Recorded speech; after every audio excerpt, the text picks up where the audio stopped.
कौटिल्य अर्थशास्त्र अधिकरण 3 प्रकरण 60 पुत्र विभाग।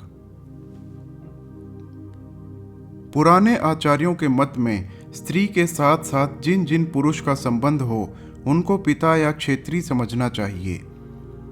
कुछ लोग जिसके वीर्य से जो बालक पैदा हुआ हो उसी को बालक का पिता मानते हैं। कौटिल्य के विचार में दोनों ही एक प्रकार से पिता हैं। संपूर्ण संस्कार हो चुकने के बाद जो स्वयं पैदा हुआ हो उसको औरस्क नाम दिया जाता है।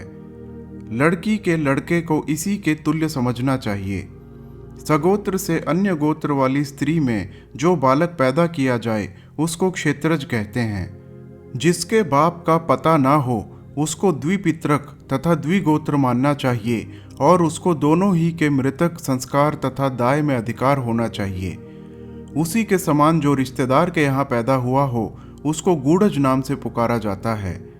यदि रिश्तेदार उसको अपने यहाँ न रखे तो उसको संस्कार करने वाले का लड़का और लड़की के गर्भ से जो पैदा हो उसको कानीन कहते हैं। सगर्भ स्त्री से विवाह करने के बाद उत्पन्न हुए बालक को सहोड़ और दूसरी शादी के बाद उत्पन्न हुए बालक को पौनर्भव कहा जाता है। पिता या बंधुओं से जो स्वयं पैदा किया गया हो उसी को दाय भाग मिलता है। जो दूसरे के द्वारा पैदा हुआ हो उसको संस्कार करने वाले की संपत्ति में ही हक है, न कि रिश्तेदारों की संपत्ति में। उसी के तुल्य दत्त है जिनको माता पिता ने पानी हाथ में लेकर दूसरे के हाथ में दे दिया है। जो स्वयं ही बंधु लोगों के लड़के बन गए या जिनको बंधुओं ने लड़का करके मान लिया है या जो खरीद कर पुत्र बनाए गए हैं उनको क्रमशः उपगत, कृतक तथा क्रीत नाम से पुकारा जाता है। औरस के सवर्ण भाइयों को पिता की संपत्ति का तीसरा भाग और जो असवर्ण हो उनको केवल खाना पीना मिले। ब्राह्मण से क्षत्रिय स्त्री में जो बालक पैदा हो उनको असवर्ण और वैश्या तथा शूद्रा से जो पैदा हो उनको अंबष्ठ तथा निषाद या पार्श्व कहा जाता है। क्षत्रिय से शूद्रा में उत्पन्न बालक उग्र होते हैं, इनको शूद्र ही समझना चाहिए।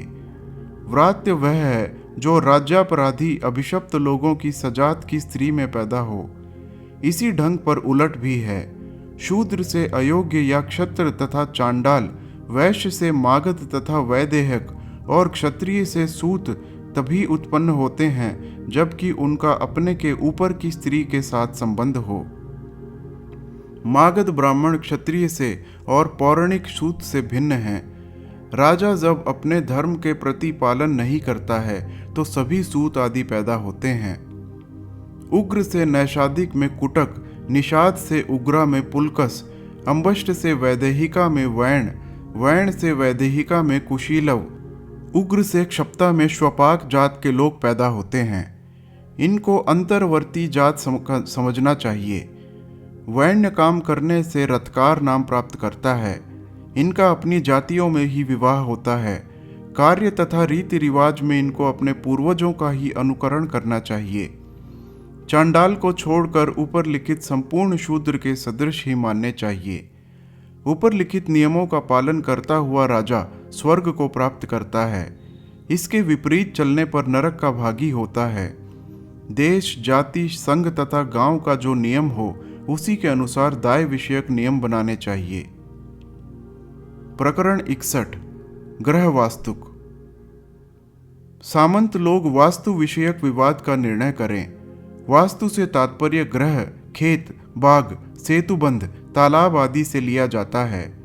सेतुबंध में सेतु शब्द उस मकान के लिए प्रयुक्त होता है जिसमें कड़ी छत के साथ लोहे की कीलें जड़ी गई हों। कड़ी के अनुसार ही मकान बनाना चाहिए। मकान बनाते समय इस बात का ख्याल रखना चाहिए कि दूसरी की भूमि तक न पहुंच जाए। नींव 2 अरक्षी या 3 पाद हो।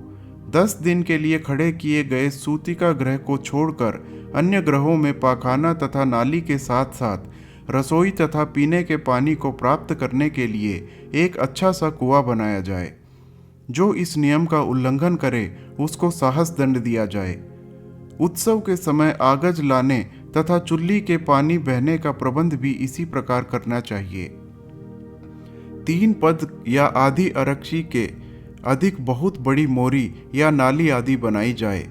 जो इस नियम का उल्लंघन करे उस पर 54 पण जुर्माना किया जाए। 1 पद या आरक्षी से लेकर 3 पद या 4 पद तक का यज्ञ स्थान, जल स्थान, चकिया तथा मूसल कूटने का स्थान बनाया जाए। सभी मकानों के बीच में 3 पद चौड़ी गली रखी जाए। 2 मकानों की छतें या तो एक दूसरे के साथ आपस में मिली हों या उनमें कम से कम 4 अंगुल का फर्क हो। किशकू जितना बड़ा दरवाजा बनाया जाए और दरवाजे के खुलने का स्थान छोड़ दिया जाए। प्रकाश आ सकने के लिए ऊपर खिड़की रखी जाए। दूसरे को नुकसान न पहुंचाते हुए बहुत से लोग आपस में मिलकर घर बना सकते हैं। वृष्टि की बाधा से बचने के लिए छत को ऐसी चटाई के साथ ढाक दिया जाए जो कि हवा के साथ न उड़ सके। जो इस नियम का उल्लंघन करे उनको प्रथम साहस दंड दिया जाए। यही दंड उन लोगों को मिले जो कि राजमार्ग या गली को छोड़कर अन्यत्र अपने मकान के दरवाजे तथा खिड़कियां इस ढंग पर बनाएं जिससे दूसरे के मकान को नुकसान पहुंचता हो। गड्ढे, सीढ़ियां, नालियां, बांस की सीढ़ी, कूड़ा करकट आदियों से दूसरे मकान में रहने वालों को तकलीफ पहुंचावे या पानी निकलने का प्रबंध न कर दूसरे के मकान की दीवार को कमजोर करे, उस पर 12 पण जुर्माना और मूत्र तथा पाखाने के बाहर न निकलने के प्रबंध करने पर 24 पण जुर्माना किया जाए। नाली ऐसी होनी चाहिए कि वर्षा का पानी बाहर निकल जाए, अन्यथा अपराधी को 12 पण दंड दिया जाए। जो किराएदार खाली कर देने के लिए सूचना पाकर भी मकान में रहें या जो मकान मालिक भाड़ा पाकर भी जबरन मकान खाली करने के लिए कहे, उस पर 12 पण जुर्माना किया जाए, बशर्ते कि गाली, मारपीट, खून, चोरी, डाका, व्यभिचार तथा असत्य आदि का मामला न हो। जो अपने आप खाली करें वह साल भर का किराया दें। जो मकान सब लोगों के लिए बनाया जाता हो उसमें यदि कोई सहायता न दे या जो कोई ऐसे मकान के उपभोग से किसी भी सहायता देने वाले को रोके, उस पर 12 पण जुर्माना किया जाए। जो ऐसे मकान को नुकसान पहुंचाए उससे दंड की दुगनी रकम वसूल की जाए।